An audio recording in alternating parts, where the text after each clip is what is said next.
Hello everyone, welcome to motivational vibes by Ghanshyam Jha. उम्मीद है कि आप लोग बहुत ही अच्छे होंगे।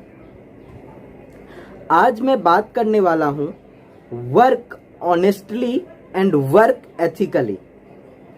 क्योंकि जब आप किसी काम को, हो सकता है आप बिजनेसमैन हो या हो सकता है आप कहीं पे जॉब करते हो, लेकिन अगर आप किसी भी काम को, बिजनेस के काम को या अपने जॉब के काम को एथिकली करते हो, ऑनेस्टली करते हो, तो उसमें जो एक बात आती है वो आपको बहुत ऊंचाई पे लेकर के जाती है।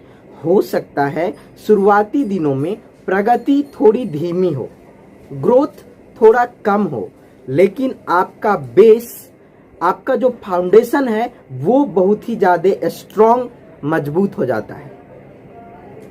क्योंकि कुछ गलत किया, एथिक्स के साथ प्ले किया, तो वो ज्यादा दिन तक नहीं चलता। इसके लिए मैं हमेशा समझाता हूं कि आप कोई भी काम करो, प्लीज एथिक्स को 100% फॉलो करो। ऑनेस्टी आपकी 100% होनी चाहिए।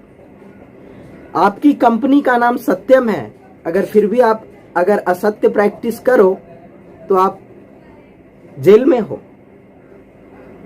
आपके पास कितने भी रिसोर्सेस हैं, कितने भी ज्यादा पैसे हैं, कितना भी बड़ा नाम है, लेकिन फिर भी अगर आपने एथिक्स या नॉर्म्स, वैल्यूज के साथ प्ले किया तो वो ज्यादा दिन तक नहीं चलता। आप किंग ऑफ द स्काई हो, मैं किंग फिशर की बात कर रहा हूं, विजय माल्या जी की बात कर रहा हूं, फिर भी आपको भारत छोड़ करके भागना पड़ता है। आप हजारों कंपनी के सहारा हो, फिर भी आप तिहाड़ में बेसहारा बन के रहना पड़ सकता है आपको। ये जितनी भी कंपनियों के मैं नाम आपको बता रहा हूं, चाहे वो सत्यम हो, चाहे वो किंग फिशर हो, चाहे वो सहारा हो, इन लोगों ने कहीं ना कहीं प्रॉफिट के चक्कर में, कहीं ना कहीं धन के लालच में बहुत बड़ा एथिक्स के साथ खिलवाड़ किया। शुरुआती कुछ दिनों में तो वो बहुत आगे गए, लेकिन गलत किया। मैंने बोला ना कि अगर आपने कहीं पे भी गलत किया तो ज्यादा दिन तक नहीं टिकता है, वो सामने आता ही आता है। हम लोग ऐसे समझते हैं कि अगर एथिक्स के साथ प्ले किया तो क्या हो सकता है। मान लो आप एक इंजीनियर हो, आप एक जूनियर इंजीनियर के तौर पे आपका सिलेक्शन हुआ महाराष्ट्र इलेक्ट्रिसिटी बोर्ड में, फिर आप सीनियर इंजीनियर बने, कुछ दिनों के बाद प्रमोशन हुआ, आप एग्जीक्यूटिव इंजीनियर बने, एग्जीक्यूटिव इंजीनियर के बाद बोर्ड मेंबर्स में आपका सिलेक्शन हो गया, चलो आप चेयरमैन भी बन गए। ठीक है, आप चेयरमैन भी बन गए। चेयरमैन बनने के बाद अगर आप किसी दिन फ्री हो, रविवार का दिन है, बाहर बालकनी में बैठे हो चेयर पे, ठंडी ठंडी हवा आ रही है बाहर से, चाय का आप मजा ले रहे हो, फिर भी आप उस समय किसी बोर्ड में, इलेक्ट्रिसिटी का बोर्ड में, प्लग के नीचे आकर के आप ये नहीं बोल सकते हो कि 10-15 साल से आपका डिस्ट्रीब्यूशन मैंने किया है, ये देखो चेयरमैन की अंगुली है, मैं प्लग में ये अंगुली कर रहा हूं, जरा ध्यान रखना। इलेक्ट्रिसिटी आपके पावर, आपके पोजीशन, आपका जो सत्ता है, आपका जो नाम है, ये सब नहीं जानती। वो सिर्फ हाड़ और मांस को पहचानती है। जैसे ही आप इलेक्ट्रिसिटी के कांटेक्ट में आओगे, उंगली डालोगे, चिपका देगी, वहीं पे आपकी डेथ भी हो सकती है। तो electricity doesn't know your power, your position, your name, whoever you are, whatever you are, wherever you are। Ethics, norms, values के साथ प्ले किया तो ज्यादा दिन तक नहीं टिकता है। इसीलिए प्लीज प्लीज प्लीज धन के लालच में, नाम के लालच में, इन सब के लालच में प्लीज एथिक्स के साथ कभी भी प्ले मत करना। अभी तो जितने भी मॉडर्न थिंकर हैं और अभी के जितने भी मैनेजमेंट कोर्सेस आ रहे हैं, उसमें जहाँ तक कि मैं भी मैनेजमेंट का स्टूडेंट रहा हूँ, तो उसमें एक एथिक्स का सब्जेक्ट भी ऐड कर दिया है। लेकिन हमारे ग्रंथों में, हमारे स्पिरिचुअल ग्रंथों में, हमारे जो पुराने चाणक्य नीति हो गई, या फिर बहुत सारे ऐसे ग्रंथ हैं, मैं रामचरितमानस की अगर बात करूं जिसको तुलसीदास जी ने लिखा है, उसमें भी ऐसी एथिक्स की बहुत सारी बातें लिखी हुई है। कि अगर आप एथिक्स को फॉलो करते हो तो हो सकता है शुरुआती दिनों में प्रगति थोड़ी कम हो, लेकिन बेस एंड फाउंडेशन आपका इतना ज्यादा मजबूत हो जाता है कि फिर आपको गिराने वाला कोई नहीं रहता। क्योंकि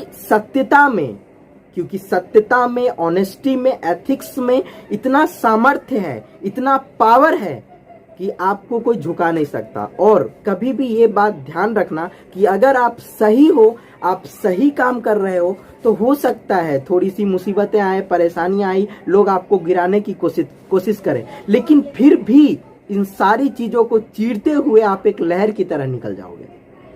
ये मेरी गारंटी है। आप खुद भी कोशिश करना, अगर कोई भी चीज आप खुद भी प्रैक्टिकल लाइफ में देखते होगे, जब आप सही बोल रहे होते हो तो उस समय में आपका जो कॉन्फिडेंस लेवल है वो बहुत ही ज्यादा हाई होता है, लेकिन थोड़ी सी भी आपने गलत की होती है तो अंदर से आपकी आवाज आती है कि नहीं यार तू गलत है। तो इसके लिए मेरा ये कहना है कि प्लीज प्लीज प्लीज एथिक्स को हमेशा फॉलो कीजिए। तो मैं बता रहा था रामचरितमानस के बारे में। रामचरितमानस में तुलसीदास जी ने बताया है कि परधन पत्थर मानिए पर स्त्री मातु समान, इतना किए हरि ना मिले तो तुलसीदास जमान। यानी कि जो दूसरे का धन है, दूसरे का वेल्थ है, उसको पत्थर मानना है। यही चीज अगर सत्यम वाले ने फॉलो किया होता, सहारा वाले ने फॉलो किया होता कि परधन पत्थर मानिए, तो आज ऐसी हालत होती क्या कि दूसरे का धन जो है वो पत्थर के सामान है? नहीं होती। तब अगर उस समय कोई उनको बोला होता कि तुलसीदास जी ने रामचरितमानस में ऐसी बातें बताई है, तो वो बोलते who is Tulsidas, what is Ramayan.